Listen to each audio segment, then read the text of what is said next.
Rome in 117 AD was the largest city on Earth. Nearly 1 million people packed into hills and valleys along the Tiber. The streets were narrow, the air was thick, and the water carried things no one could see. Disease moved through the insulae, the crowded apartment blocks, the way fire moved through dry wood. Fevers arrived without warning, children weakened by summer heat. Adults struck down in the middle of ordinary days. There was no understanding of infection, no knowledge of bacteria or virus. What Romans understood was this: the gods were displeased, the body was out of balance, and the first response to illness was not medicine, it was prayer. Families lit small lamps before the household shrines. They made offerings, a handful of grain, a clay figure, a promise. They asked the lares to watch over the sick, and they asked the gods to restore what had been taken. For many Romans, that was the beginning of treatment, and for many, it was enough. But when fever held on, when wounds turned dark, when a child stopped eating, something more was needed. Across Rome, temples dedicated to Asclepius, the god of medicine, served as the first point of care. His symbol was a serpent coiled around a staff. It is still used in medicine today. The sick traveled to these temples and made offerings. They slept on the temple floor, a practice called incubation. The belief was that Asclepius would appear in a dream and reveal a cure, a herb, a treatment, a diet to follow. Historians note this was not superstition in the way modern eyes might judge it. The temples also provided real comfort, rest, warmth, clean air away from the insulae. The priests who tended them often combined ritual with practical knowledge of herbs and remedies. On the Tiber Island, a small strip of land in the middle of the river, stood one of the most important Asclepius sanctuaries in the Roman world. The sick crossed by boat. The well carried them when they couldn't walk. Votive offerings left behind, clay hands, feet, eyes, show what people were asking to be healed. Those offerings survive in museums today. They are small, simple things, and they speak more clearly about Roman suffering than almost any written text. By noon, the water had reached the streets, not from rain, from the Gulf itself pushing inland like it had decided to reclaim the island. Families moved upstairs. They watched from second-story windows as the water climbed their front steps. 1 inch, then another, then a foot. Some left their homes. They walked through waist-deep water toward the city's taller brick buildings downtown. Mothers carried children on their shoulders. Fathers held bundles of belongings over their heads. But most stayed. Their houses had survived storms before. By late afternoon, the wind reached speeds no one had ever recorded. 140 miles per hour. The sound became constant, not gusts anymore, a single roar that never stopped. The water kept rising, 6 feet, 8 feet, 10 feet above normal. A wall of Gulf water 15 feet high pushed across the island. The Victorian houses began to break apart, not from wind, from water. The storm surge lifted entire homes off their foundations. Walls separated, roofs tore away. Wooden frames splintered like matchsticks. People who had stayed in their homes found themselves suddenly in the water, swimming through debris, searching for something solid to hold on to, calling for family members they couldn't see. The brick buildings downtown held. Hundreds of people crowded inside, crushed together in the closest Rome came to a true hospital existed not in the city itself, but in the army.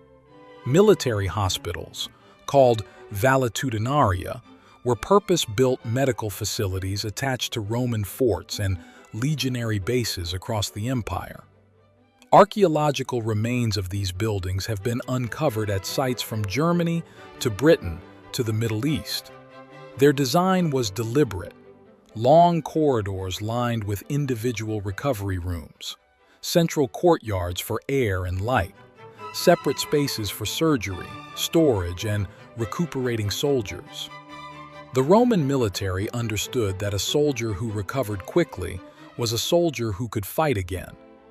Surgical instruments recovered from Roman sites show the sophistication of the system. Scalpels, forceps, bone saws, needle holders, catheters, and arrow extractors, all made from bronze and iron, and in many cases remarkably close in form to instruments used in the 19th century. Military surgeons, called Medici, were trained specifically for battlefield medicine. They removed arrowheads, amputated shattered limbs, treated burns and infections.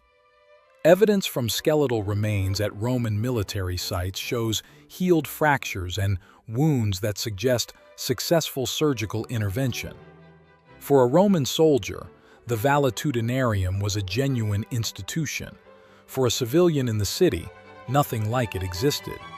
The army had a healthcare system. The population of Rome largely did not. A Roman surgical procedure was not like surgery today. There was no anesthesia that could stop pain. Wine mixed with herbs could dull the senses.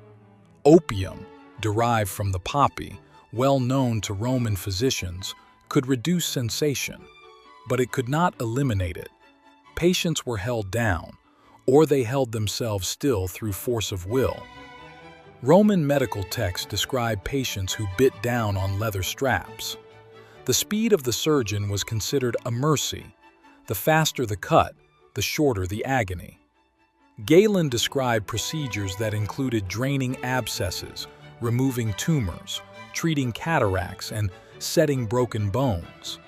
He also described trepanation, drilling into the skull to relieve pressure, a procedure performed across the ancient world for thousands of years. For everyday illness, treatment was less dramatic but no less uncertain. The theories of the day held that the body contained 4 humors: blood, phlegm, yellow bile, black bile, and that illness came from imbalance. Bloodletting, induced vomiting, and strict dietary regimes were all common prescriptions. Herbs were the backbone of Roman medicine. Texts like Dioscorides de Materia Medica listed hundreds of plants and their uses. Some were effective, many were not. What healers offered, more than anything, was attention, structure, and the appearance of control over something that felt entirely uncontrollable.